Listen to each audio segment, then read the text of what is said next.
7h35 et 8h35 sur M Radio. Mieux vaut tard que jamais. Alors Amel, on va parler de toi avec quelqu'un qui t'apprécie beaucoup, c'est Édouard Baird. Est-ce que tu es là, Édouard ? Oui, effectivement, oui, je suis là. Bonjour à tous. Amel, ton nouvel album Vivante est déjà numéro 1 des ventes. Entré comme une bombe, on y entend même le chant des colombes. Tes albums précédents m'avaient déjà interpellé d'ailleurs. Je me souviens par exemple qu'un jour d'été, à 20 ans, je révisais ma philosophie lorsqu'à la radio j'ai entendu Jacques Brel. Jacques Brel qui chantait ceci.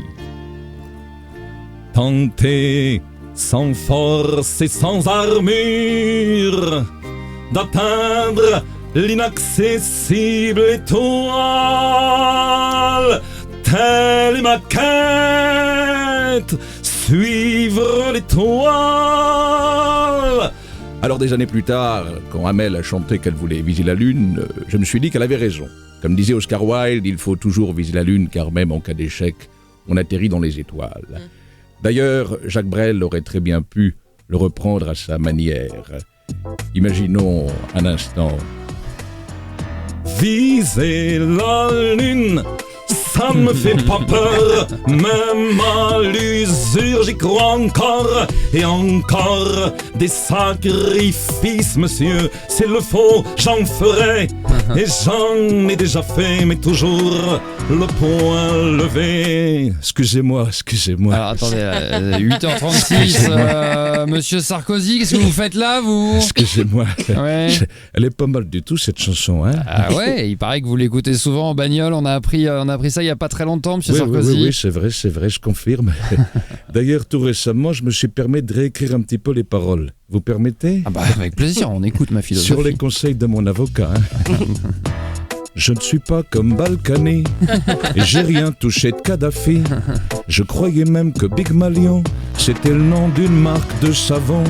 Piquer de la thune, monsieur le procureur, je vous le jure, encore une fois sur mon honneur, c'est pas mon style. Je vous jure que j'ai rien fait. Quelle indignité, retirez-moi ce bracelet. C'est une honte, monsieur.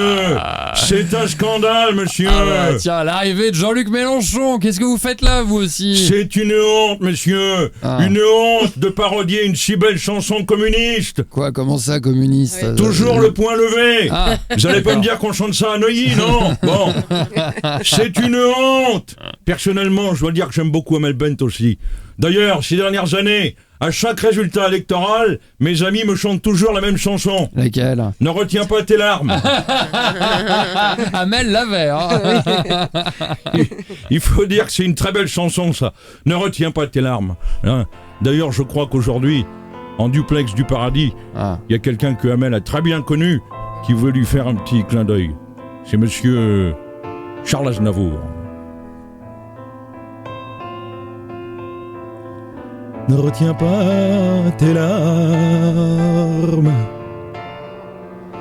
On se retrouve enfin. Notre lien est éternel.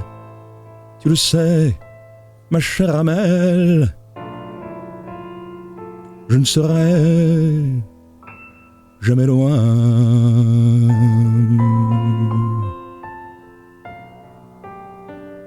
Non. Jamais loin.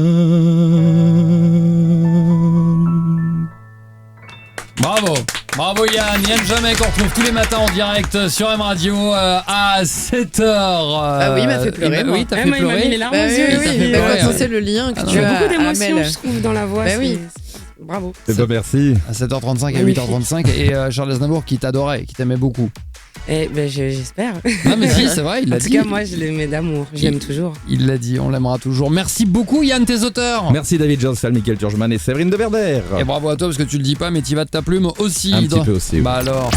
Dès votre réveil, vous écoutez le M Radio Réveil de Vincent Cerruti et Tiffany.